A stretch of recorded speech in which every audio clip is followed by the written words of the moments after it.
Welcome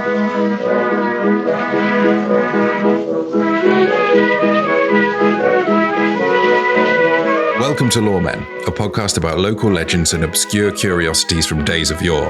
I'm James Shakeshaft. I'm Alistair Beckett-King. Alistair, I hope you brought your portable seatbelt. I have. Shall I strap myself in? You need to strap yourself in right now. To myself? Yeah, I guess. I've strapped. Good, because we're about to embark on an amazing journey. James, just one question. Where we're going, do we need roads? We need roads for a small percentage of the journey. What an incredibly specific answer. Yeah. You'll find out.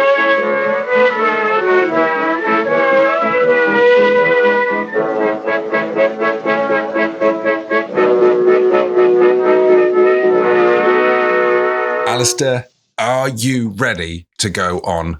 Wait a minute. What am I doing and why am I breaking with convention? Alistair, how are you? I'm well, thank you very much, James. What's your second question? Are you ready to go on an amazing journey? Yes, I am, James. I'm raring to go on an amazing journey. You better be. Okay, so this comes from, and this is one of the only sources I can find for this story, Tales of Old Berkshire. Oh. By Cecilia Milson. Old Berkshire sounds like the name of a big old dog. Yeah, yes, it does actually. That's Old Berkshire. Oh, wait, what accent do they have in Berkshire? Is it that one? Yeah, it's kind of countryside-y. It's kind of between Oxfordshire, Wiltshire, Windsor. Windsor Castle's in Berkshire. Oh. But it also goes all the way over to Wiltshire. So, yeah, kind of a big smear of a county. And, of course, it's where a Burke comes from. Yes, let's not get so sweary so quickly. It's fine to say Berkshire Hunt. What's rude about that, James? Alistair, the Cockneys will be throwing their iPhones in down the apples and pears.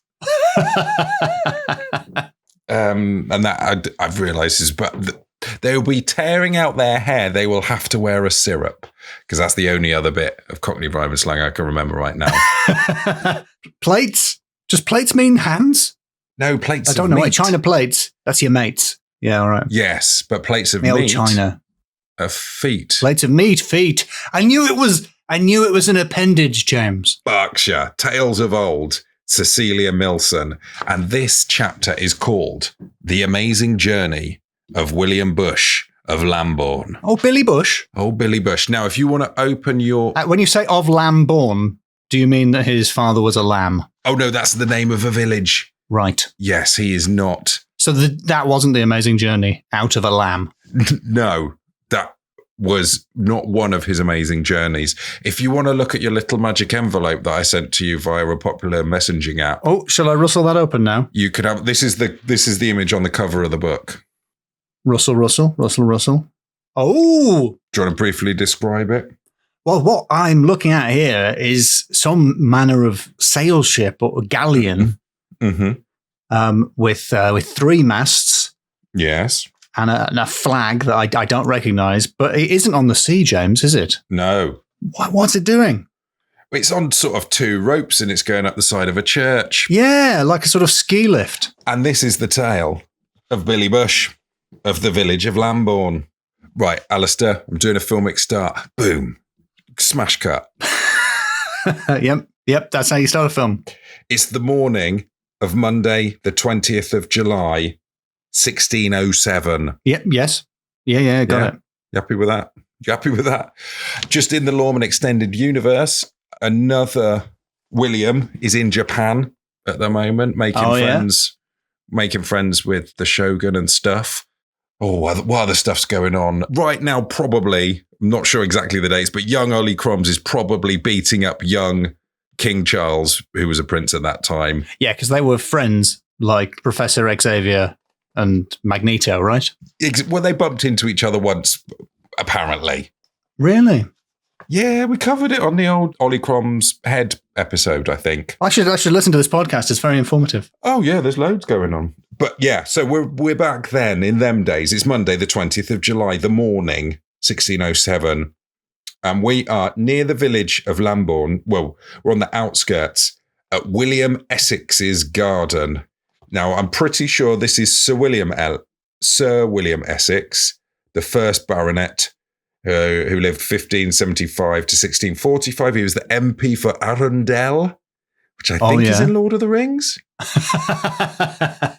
Then MP for Stafford, which is a motorway service station. And then he became Justice of the Peace for Berkshire. And it's around this time he became friends with William Bush, Billy Bush, and he financed the following very, very amazing journey. On that day, a ship was unveiled, a pinnace. A pinnace. I'm sorry? A pinnace or a How is it pinnace? spelled? Pinnace. Sounds like I'm saying not rude, but an anatomical word in a bit of a funny accent, but it's spelt Pinnace. Ah. I'm going to just double check that it is pronounced like a posh person talking about something. Not going to trust you, AI overview. So it's a ship's boat, and it doesn't give me a pronunciation on Wikipedia. Otherwise, I'm just going to have to pronounce it like that guy. Pinnace. Yeah, well, according to the internet, pinnace. It is pronounced like that. This is not bleepable. This is a type of boat, a pinnace. It's a ship's boat. It's neither a launch nor a lifeboat. It's in between. The pinnace. It's the pinnace. It's like the little boat that you see going around between the big ships. Bigger than a jolly boat, though, because it's got sails, right? Yes, it can have up to 3. And in later years, you could even have a steam-powered pinnace. Right. I didn't realise this was going to sound so rude. It's not jolly. It's just a regular pinnace. Yes. So it's a ship's boat. So remember that thing? You can have a boat on a ship, but you can't have a ship on a boat. Yeah. It's the dessert spoon, tablespoon. You can have a dessert on a table. You can't have a table on a dessert. Right. But anyway, I've distracted myself with all this talk. Yeah, that's confused me even more. Back to the pinnace. Just get back to the pinnace, James. On Monday, the 20th of July, a big crowd had gathered to see this guy's pinnace. Oh, no. I really didn't expect it to go this way. How could you possibly have anticipated this, James? From Sir William Essex, the first baronet's garden, emerged this pinnace, and it was taken to the churchyard, where there were some... Piloted by Mr. Bush, is that correct? Yes, Billy Bush, where some elaborate cables pulled it up the church tower. Right. And a load of cannons. If you look at that picture, you see there's a load of cannons out the side? Yes. They all went off by themselves. There was no one on the boat. Right. And you see all those flags on the side of the boat. It's waving many a flag. Yes, it's coats of arms, the arms of England, the Essex coat, the Harcourts, and the Waynemans. The Waynemans? Yes, who I can only assume is the crime-fighting pseudonym of Bruce Batt. That's very good, James. Thank you very much. Well done. Criminals are a superstitious and cowardly lot. I need something that will strike terror into the hearts. I know. Just to be clear, a bat is saying this. Yes. Yeah, a bat in a smoking jacket. A very rich bat. Is saying this. A very wealthy, a playboy bat. He's not a serious bat. He's a play bat. Yes, that's it. I shall become a Wayne. And yeah, Wayne Man was born. The coat of the shipwright, the ancestors, and divers other gentlemen of worth. Of all the flags hanging out the side of this boat, this pinnace. It's a shit.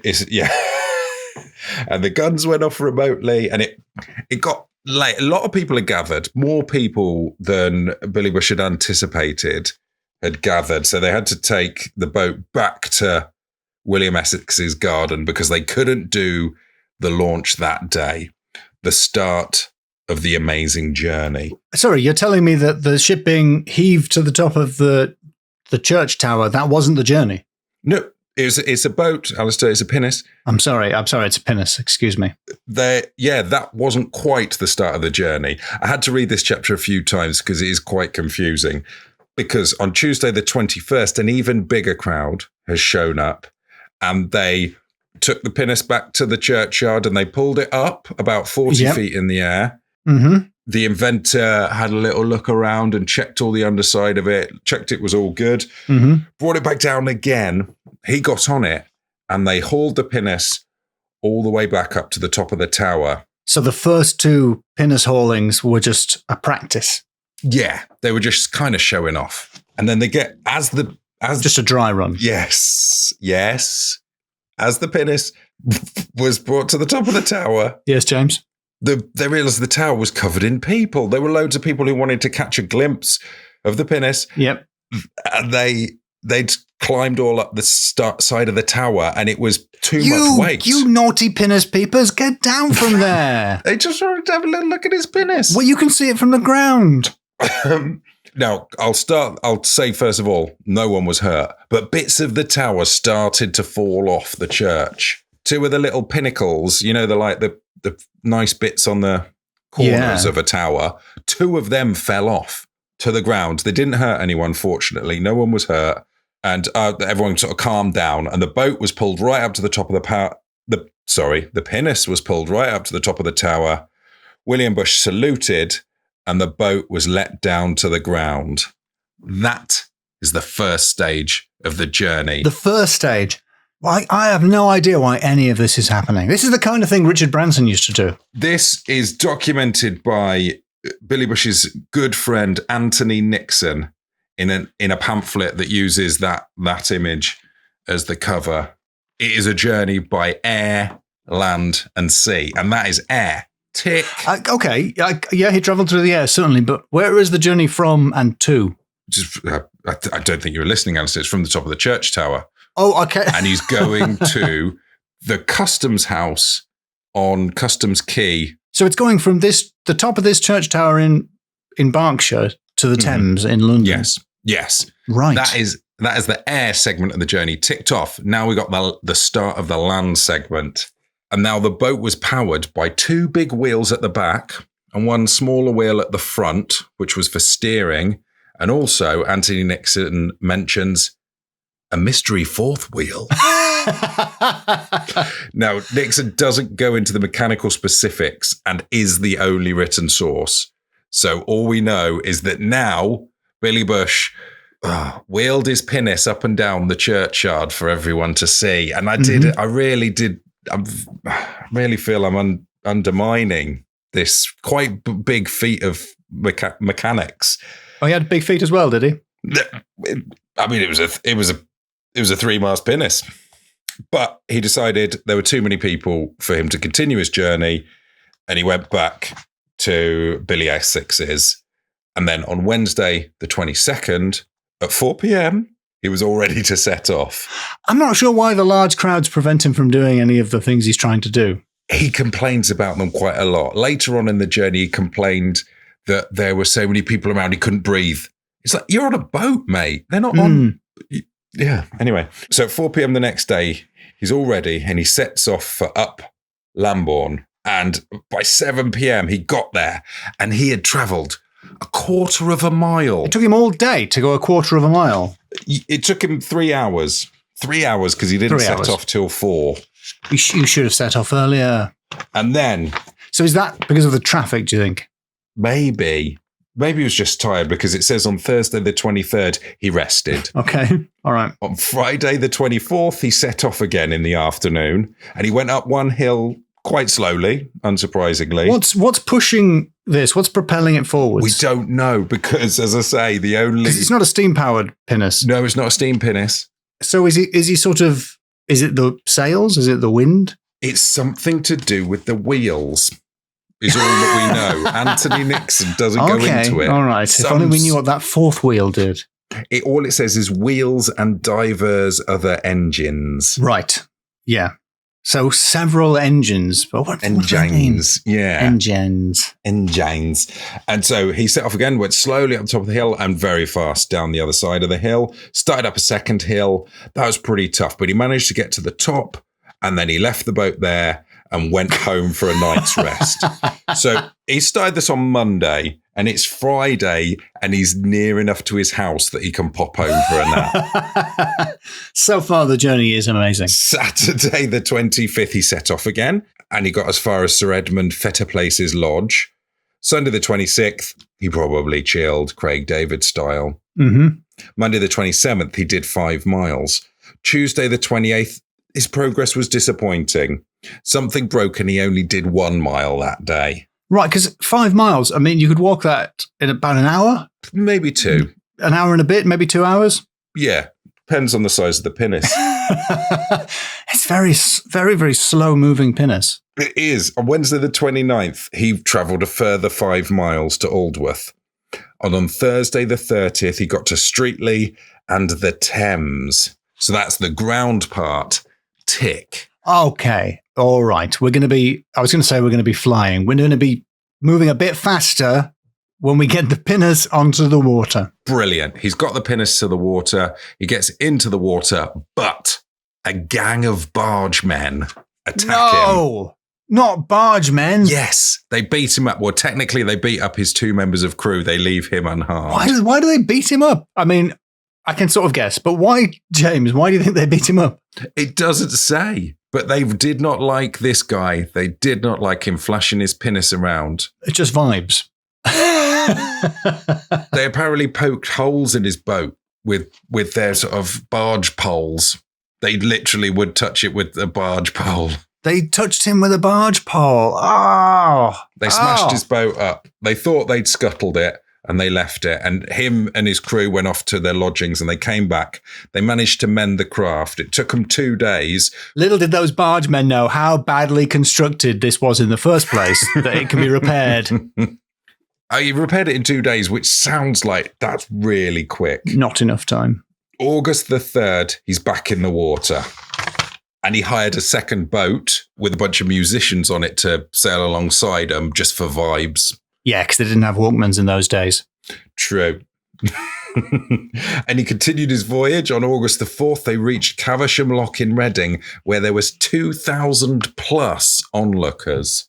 Wow. Mm. So he's getting the crowds in. Fair play to him. Definitely. You know, it might not be to my taste. But it's entertainment. Like you say, they it didn't is have entertainment. Walkmans.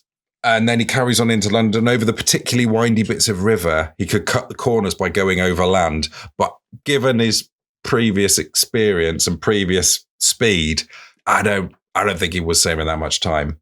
He got stuck a bit at Maidenhead because there was such a build-up of filth there. And then he stopped off at Windsor. And then he got to Kingston. And he was hosted at Hampton Court by Sir Charles Manners, who I think's daughter is in another one of is in the Lawman Extended Universe. Really?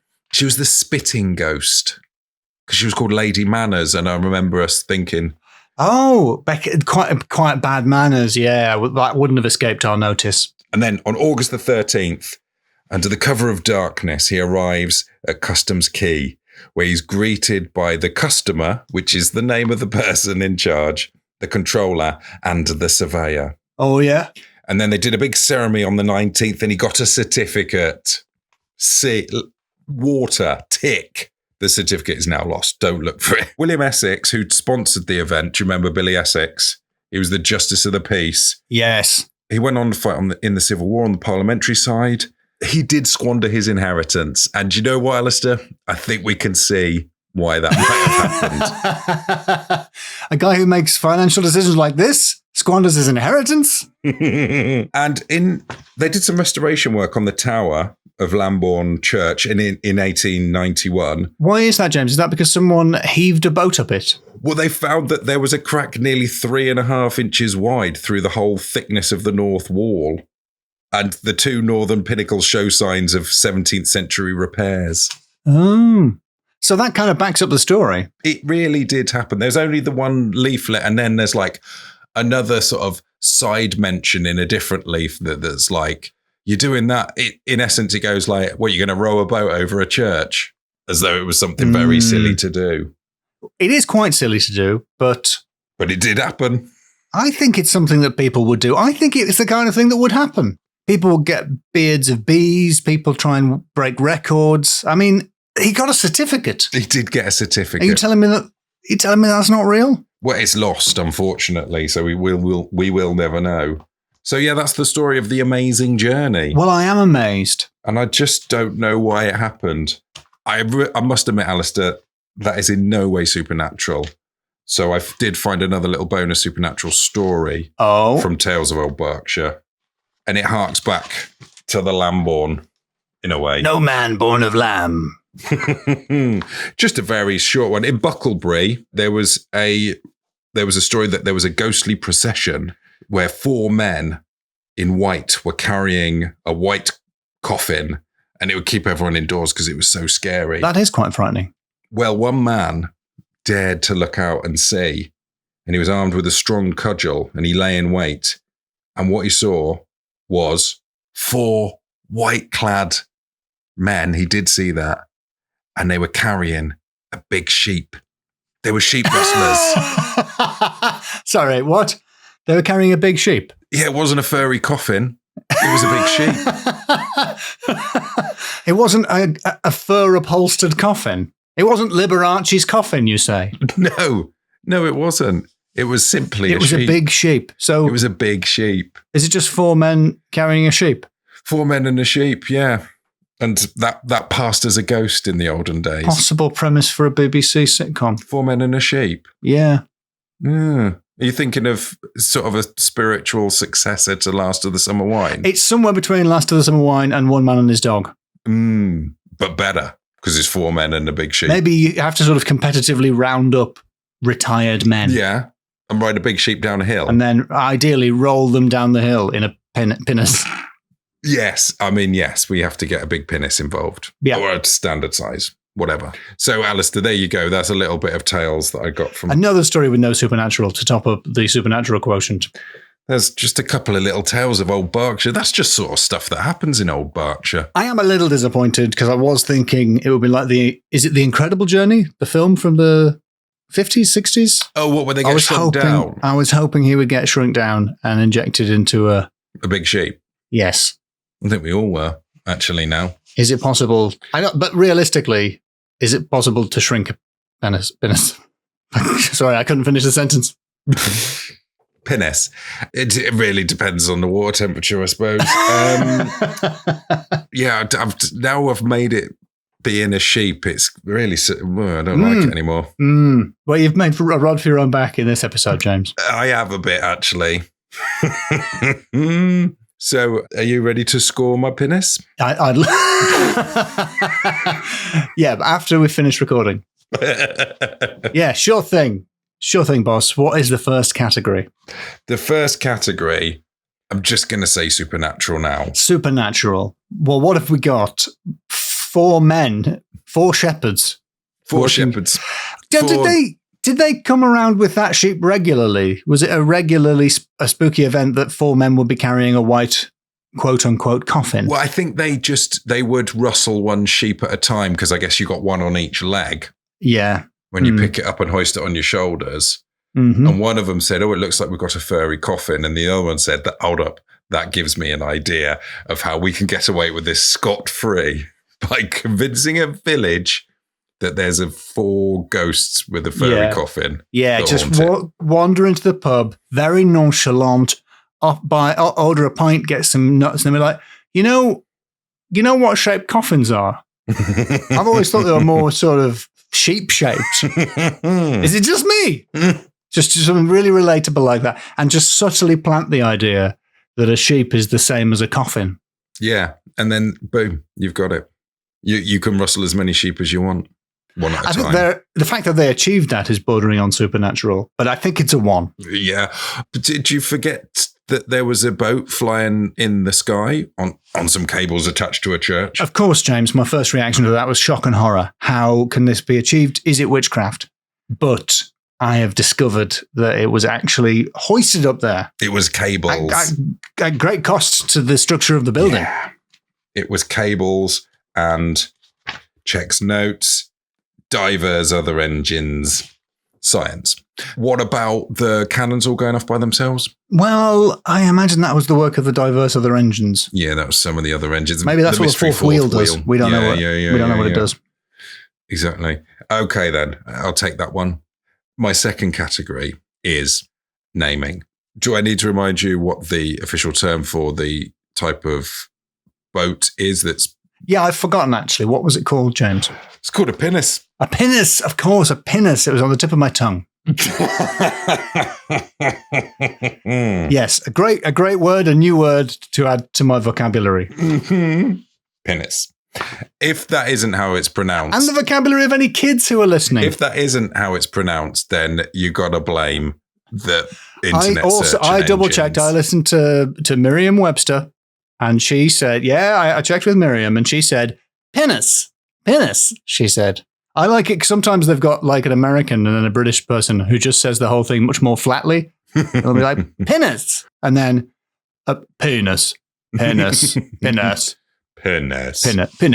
Just a guy who really hates life. Says it again. And other names, we had the name William a bunch of times. A lot of Willies, a lot of Billies. A lot of Williams and Billies. And yeah, that was it really. Just some general place names, Lambourne, but that's what sort of Charlie Manners? Can't remember if was that his name. Yeah, Sir Charles Manners. Sir Charles Manners. We've got old Berkshire, the dog who can talk. Rough. Has adventures. There's no point even scoring it. Yeah, 5, whatever you want. Can't even remember the category. 5. We need to get work on the pilot. It was the category that contained the word pinnace. So I know it was 5 anyway. Yeah. Oh, it would have been 5 anyway. Yeah. Okay, third category. Yes. I feel like I'm leaving myself wide open here. Pun. No, don't say that. No, don't take that pun don't say pun because you haven't said the category yet, James. I feel like I'm exposing myself here. Double entendre. I see what you did there, James. You slipped one in just before you said double entendre. You did a double entendre. Yep. So we're up to maybe a triple, maybe even a quadruple entendre at this point. Mm-hmm. I'm seeing double. 4 entendres. Because because double has 2 in it, and so I'd be inclined to say, well, that's 2 entendres. It's 2 out of 5. Yeah. Can you get it up to 5? Can you offer me any more? Well, I could get it up to 3 because double entendre is 2, but also the classic street joke is, the vicar asked me for a double entendre, so I gave him one. Very good. Boom, that's 3. Okay, right you have successfully got it up. There's another one. All right, 4. And I mean the pinnace. Yeah, that one as well. Yeah, that was. All right, I've lost count. It's 5. It's just simple 5. It's 5. It's 5, James. It's 5. Yes. Wonderful. Okay, final category. This is I'm going to pull back the curtains for the audience. This was suggested by you. It is Thank you. Excellent wordplay. And it is why Athlon? Okay, that's very good. Just in case the listener isn't enjoying it fully, would you like to explain why Athlon? Why Athlon? Because it's a triathlon. Yeah. Why are they doing it? Yeah, why?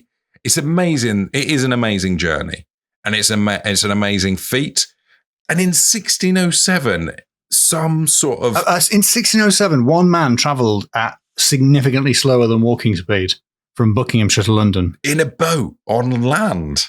In a boat. A boat which substantially slowed him down. And it was 26 miles away from the river. So a lot of people, it would have been the first time they'd have seen a pinnace. So I'm seeing if I can still score some extra points for the previous category. Well, no, it's too late. That category is closed. That ship has sailed. No, yeah. Well, we simply will never know. Tony Nixon he's not someone who deals in whys and wherefores. Or he did, but Cecilia, in her retelling, because I haven't actually gone back to the original pamphlet. I'm really gone off Cecilia's retelling. Yeah. She does not. If it is mentioned in the pamphlet, she didn't see fit to include it in this story. Well, I think, actually, James, that's the reason why this can't be a full 5 out of 5. I think it's a 4 because, and hear me out, for goodness sake, James, yes. Before you hop all over me, I think the reason they aren't saying why is that it's obvious, James. It's the spirit of adventure. It is, isn't it? You know, humanity has always dreamed of winching a boat up to the top of a church and then coming straight back down. 3 times in 2 days for no real reason. And then, as far as I can tell, pushing a boat up a hill. Probably. He was sat in the boat and then the two other crew members. I feel like those two guys who got beaten up have really got a raw deal. I think they were the mystery fourth wheel. They are the fourth wheel. Being a third wheel is quite bad, but being a fourth wheel, absolutely instrumental. Why Athlon? Yeah, it's 4 out of 5. Oh, good. Because it is baffling, but not quite. I think we all know that in the heart of every Wayne, there is we dream of flight and pushing and floating. Yes, and also he did get a certificate. Of course. That's your reason. That's the reason. Seeing your name up there in beautiful word art. With there maybe some clip art of that guy, that little silhouette guy jumping with an exclamation mark above his head. Do you remember him from the 90s? And walking and then also swimming, just to kind of try and get the sort of 3. Yeah, or maybe a duck smashing a computer with a mallet. I saw that a lot. Yeah.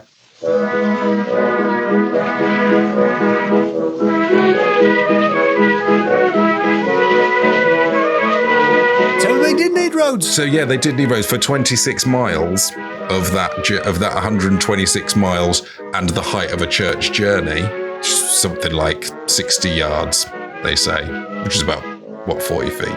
There was, I think, possibly a bit cut from that episode, and if you would like to hear that and other episodes bonuses, please join us at patreon.com/lawmenpod. Thank you very much to everyone who already does support us on that. It is what keeps the podcast going, and thank you very much to Joe for editing the amazing journey that is podcasting. Wow, it's going to be the most fun for Joe.